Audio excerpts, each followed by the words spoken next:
Hi hello ನಮಸ್ಕಾರ friends, welcome back to Meghna's cooking channel.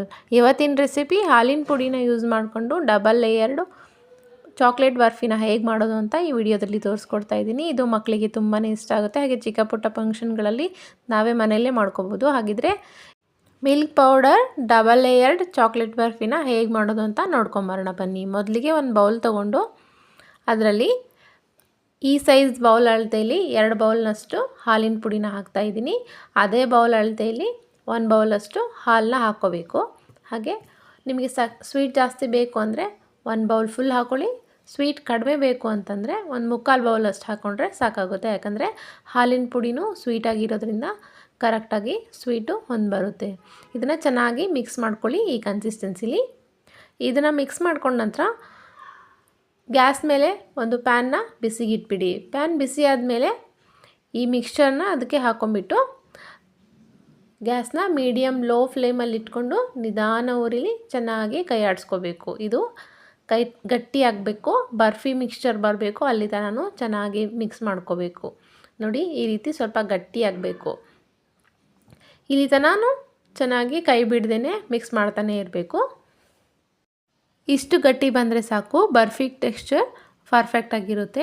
ಇದನ್ನು ಸೈಡಿಗೆ ಎತ್ತಿಟ್ಕೊಂಬಿಟ್ಟು ಮತ್ತೆ ಒಂದು ಬಾಣಲೆನ ತೊಗೊಂಡು ಆ ಟೆಕ್ಸ್ಚರಲ್ಲಿ ಒಂದು ಹಾಫ್ ಟೆಕ್ಸ್ಚರ್ನಷ್ಟು ಈ ಬಾಣಲೆಗೆ ಹಾಕ್ತಾಯಿದ್ದೀನಿ. ಇದನ್ನು ಹಾಕೊಂಬಿಟ್ಟು ಇದಕ್ಕೆ 1 ಟೇಬಲ್ ಸ್ಪೂನಷ್ಟು ತುಪ್ಪನ ಹಾಕ್ತಾಯಿದ್ದೀನಿ. ಇದನ್ನು ಕೂಡ ಚೆನ್ನಾಗಿ ಮಿಕ್ಸ್ ಮಾಡಬೇಕು. ಗ್ಯಾಸು ಮೀಡಿಯಮ್ ಲೋ ಫ್ಲೇಮಲ್ಲೇ ಇರಬೇಕು. ಈ ರೀತಿ ಚೆನ್ನಾಗಿ ಮಿಕ್ಸ್ ಆದಮೇಲೆ ಇದಕ್ಕೆ 1 ಟೇಬಲ್ ಸ್ಪೂನಷ್ಟು ಕೋಕೋ ಪೌಡ್ರನ್ನ ಹಾಕ್ತಾಯಿದ್ದೀನಿ. ಚಾಕ್ಲೇಟ್ ಬರ್ಫಿ ಅಲ್ವಾ, ಇದಕ್ಕೆ half layered cream colour, half layered chocolate colour ಇರಬೇಕು. ಹಾಗಾಗಿ ಇದಕ್ಕೆ ಚಾಕ್ಲೇಟ್ ಪೌಡರ್ನ ಮಿಕ್ಸ್ ಮಾಡಿಕೊಂಡು ಚೆನ್ನಾಗಿ ಕಲಿಸ್ತಾ ಇದ್ದೀನಿ. 1 ರಿಂದ 2 ನಿಮಿಷ ಕಲಿಸ್ಕೊಂಡ್ರೆ ಸಾಕು. ಅದನ್ನು ಗ್ಯಾಸ್ ಆಫ್ ಮಾಡಿಕೊಂಡು ಸೈಡಿಗೆ ಎತ್ತಿಟ್ಕೊಳ್ಳೋಣ. ಹಾಗೆ ಒಂದು ಬಟರ್ ಪೇಪರ್ನ ತೊಗೊಂಡ್ಬಿಟ್ಟು ಅದಕ್ಕೆ ಆಯಿಲ್ ಅಥವಾ ತುಪ್ಪನ ಸ್ಪ್ರೆಡ್ ಮಾಡ್ತಾಯಿದ್ದೀನಿ. ಈ ರೀತಿ ಆಯಿಲ್ನ ಬಟರ್ ಪೇಪರಿಗೆ ಗ್ರೀಸ್ ಮಾಡಿದ ನಂತರ ಚಾಕ್ಲೇಟ್ ಮಿಕ್ಸ್ಚರ್ ಇರುತ್ತಲ್ಲ ಅದನ್ನು ತೊಗೊಂಡ್ಬಿಟ್ಟು ನಿಮ್ಮ ಕೈಲಾದಷ್ಟು ಈ ರೀತಿ ಪ್ರೆಸ್ ಮಾಡಿ. ಇಲ್ಲದಿದ್ದರೆ ಲಟ್ಟಣಿಗೆ ತೊಗೊಂಡ್ಬಿಟ್ಟು ಬಟರ್ ಪೇಪರ್ನ ಮತ್ತೊಂದು ಮೇಲ್ಗಡೆ ಹಾಕಿಬಿಟ್ಟು ಲಟ್ಟಿಸ್ಬೋದು. ನಾನಿಲ್ಲಿ ಸ್ಮಾಲ್ ಕ್ವಾಂಟಿಟಿಲಿ ಈ ರೆಸಿಪಿ ಮಾಡ್ತಾ ಇರೋದ್ರಿಂದ ಕೈಲೇ ತಟ್ತಾಯಿದ್ದೀನಿ.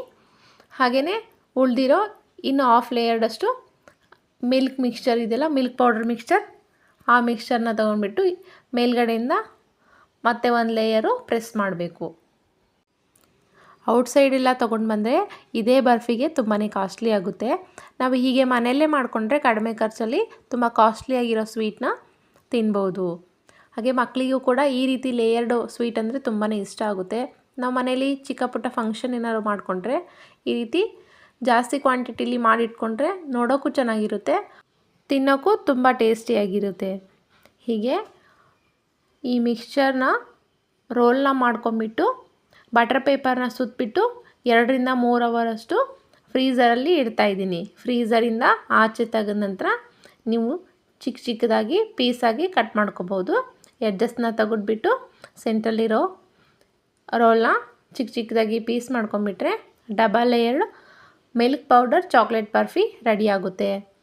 ನಿಮಗೂ ಈ ರೆಸಿಪಿ ಇಷ್ಟ ಆಗಿದೆ ಅನ್ಕೋತೀನಿ. ಇಷ್ಟವಾದರೆ ಲೈಕ್ ಮಾಡಿ, ಶೇರ್ ಮಾಡಿ, ಸಬ್ಸ್ಕ್ರೈಬ್ ಮಾಡಿ. ಹಾಗೆ ಪಕ್ಕದಲ್ಲಿರೋ ಬೆಲ್ ಐಕನ್ನ ಪ್ರೆಸ್ ಮಾಡಿ.